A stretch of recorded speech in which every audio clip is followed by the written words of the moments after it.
अस्सलाम वालेकुम स्टूडेंट। आज हम स्टार्ट कर रहे हैं क्लास 6 के एक्सरसाइज 11.1 से, जो कि है कंस्ट्रक्टिंग एंगल यानी ज़ाविये बनाना। अब ज़ाविये बनाना इस चैप्टर को हल करने के लिए हमें जिन चीज़ों को जानने की ज़रूरत है वो है एंगल्स के एंगल कौन कौन से होते हैं। सबसे पहले होता है अक्यूट। अक्यूट एंगल ऐसे एंगल होते हैं जो 90 डिग्री से कम हो, यानी वो 0 to 89 की रेंज में हो सकते हैं, यानी 0 डिग्री से 89 डिग्री तक हो सकते हैं। ऐसे एंगल को कहते हैं अक्यूट एंगल। उसके बाद आता है राइट एंगल।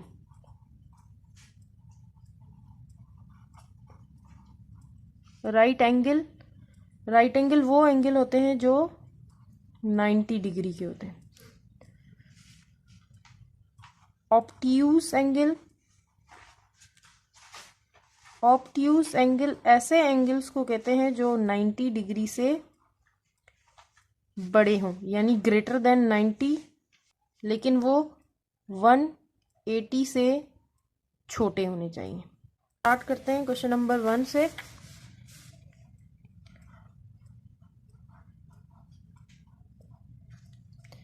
दिए गए इंग्लिश लेटर में मौजूद एंगल की निशानदेही करें और टेबल को मुकम्मल करें। अब लेटर है हमारे पास ए। सबसे पहले पूछ रहे हैं कि इस एंगल में क्वांटिटी ऑफ अक्यूट एंगल कितने हैं। अब अक्यूट एंगल वो होते हैं जो 90 से कम हो, 90 डिग्री से कम हो। अब इस ए में जितने भी एंगल बन रहे हैं सबसे पहले उनकी निशानदेही कर लेते हैं। एक ये है, एंगल को नाम देते हैं, ये एंगल ए, ये बी, ये सी, डी और ई। अब एंगल ए हमारे पास डी होगी आप सबके पास। आप उससे चेक कर लें कि ये एंगल अक्यूट है या नहीं। अगर एंगल 90 से तो कम हुआ तो क्या होगा, अक्यूट होगा। अब डी कैसे यूज करते हैं, डी की लाइन बिल्कुल नीचे वाली और उसका सेंटर ए की नोक पे रखेंगे और चेक करेंगे कि ये ए की दूसरी साइड का एंगल क्या है। अब ये एंगल बन रहा है 70, ये एंगल 90 से कम है, इसीलिए एंगल ए हमारे पास क्या है, अक्यूट। इसी तरह एंगल बी,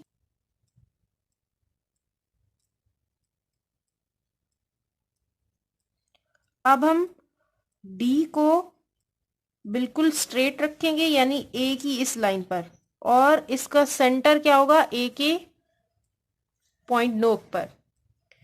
ठीक है, और चेक करेंगे कि एंगल क्या बन रहा है। अब ऊपर वाली साइड में आ रहा है हमारे पास 60, यानी ये एंगल 60 है, 90 से कम है, तो एंगल बी भी हमारे पास क्या है, अक्यूट एंगल।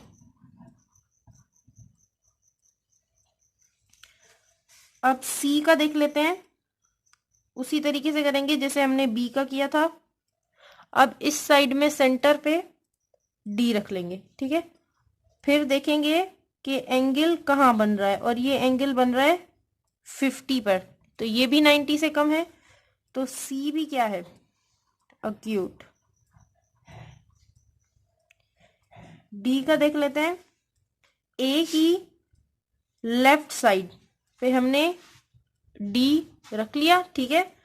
अब जहां से एंगल स्टार्ट हो रहा है वहां पे इसका क्या होगा, सेंटर होगा। फिर देखेंगे कि दूसरी लाइन कहाँ तक जा रही है, तो ये दूसरी लाइन जा रही है 130 तक, यानी ये एंगल क्या है, 130, मतलब 90 से बड़ा। तो 90 से बड़े एंगल को क्या कहते हैं, ऑब्ट्यूस एंगल। तो हमारे पास डी बराबर है ऑब्ट्यूस एंगल के। ई चेक कर लेंगे, लेफ्ट साइड में रखा था, अब राइट साइड में डी रखेंगे। चेक कर लेंगे, ये है हमारा एक्सिस यानी मेन लाइन, और इसके बाद वाली जो लाइन है वो हमारे पास आ रही है 120 पर। 120 यानी 90 से बड़ा है, तो ई भी हमारे पास क्या है, ऑब्ट्यूस एंगल। अब हमने ए के पांचों एंगल की मेजरमेंट कर ली है और हमारे पास 3 एक्यूट एंगल आ गए हैं और 2 ऑब्ट्यूस एंगल आ गए। अब टेबल में हमसे क्या क्या पूछा गया है कि एक्यूट एंगल कितने हैं, 3 है, 3 लिख लेंगे। ऑब्ट्यूस एंगल कितने हैं, 2 हैं, 2 लिख लेंगे। राइट एंगल कितने हैं, राइट एंगल यानी 90 डिग्री, इनमें से कोई भी 90 डिग्री नहीं था इसीलिए 0 लिख लेंगे। एंगल की टोटल क्वांटिटी यानी ए के अंदर कितने एंगल मौजूद है, तो इसके अंदर 5 एंगल मौजूद है, लिख लिए 5।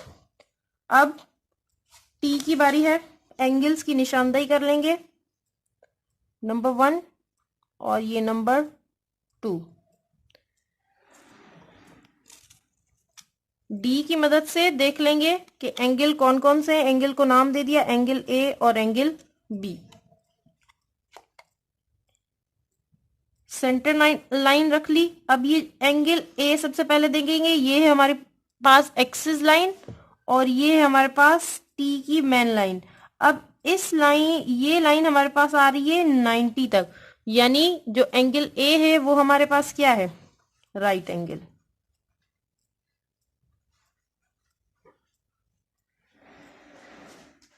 इसी तरह दोबारा बी के लिए, एंगल बी के लिए चेक कर लेते हैं। ये हमारी एक्सिस लाइन और ये हमारी दूसरी लाइन आ रही है 90 डिग्री पर, तो ये भी क्या है, राइट एंगल, यानी एंगल बी भी हमारे पास है राइट एंगल।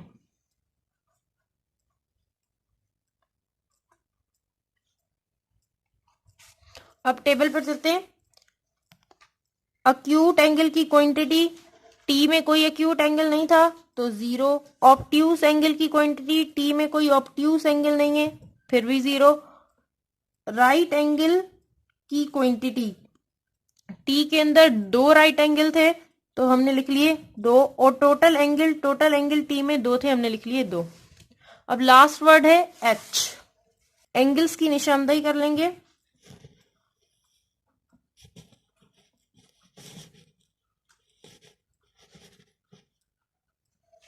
डी की मदद से चेक कर लेंगे। एंगल को पहले नाम देते हैं ए बी सी डी। सबसे पहले हम एंगल ए चेक करेंगे। अब ये है हमारी मेन लाइन यानी एक्सिस और ये दूसरी लाइन जो कि है 90 डिग्री पर, यानी ए हमारे पास है राइट एंगल। इसी तरह बी के लिए चेक कर लेंगे। ये है हमारी मेन लाइन और ये है हमारी दूसरी लाइन जो कि जा रही है 90 तक, तो एंगल बी भी हमारे पास क्या है, राइट एंगल।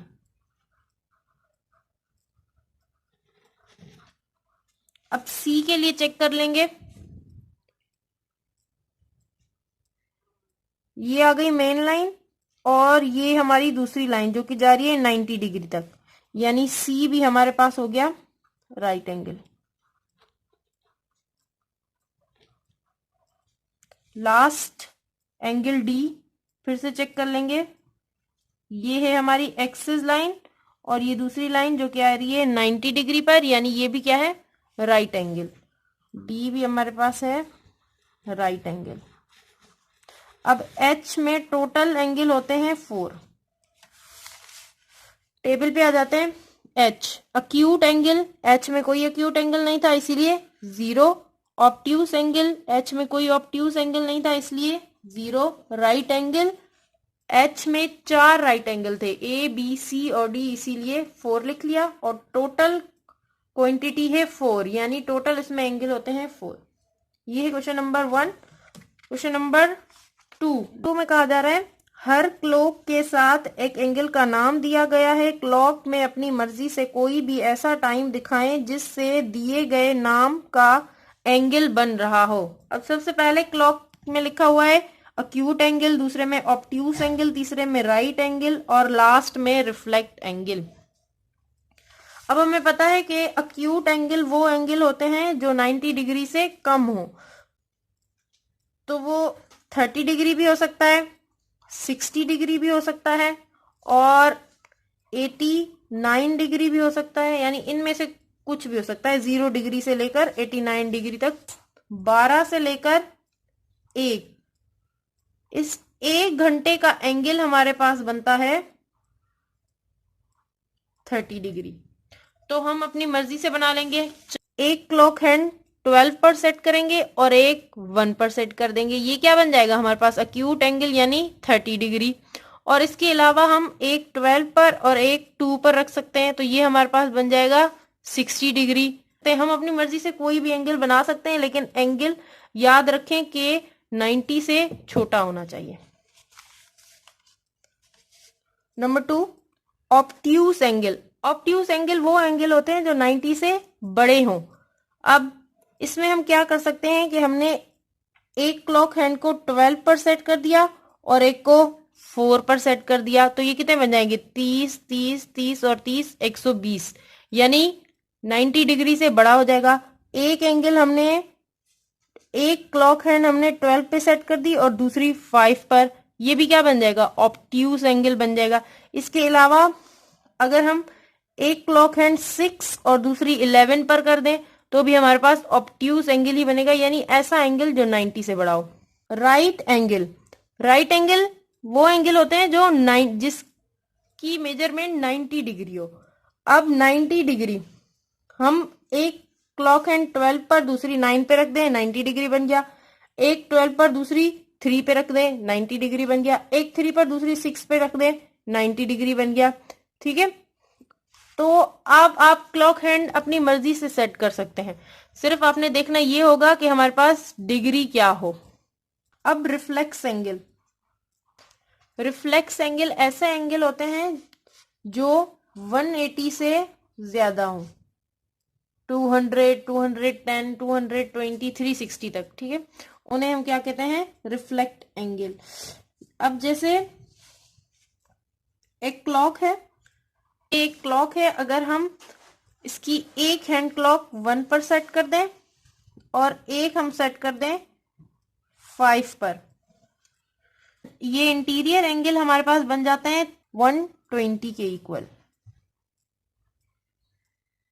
अब ये 120 है तो ये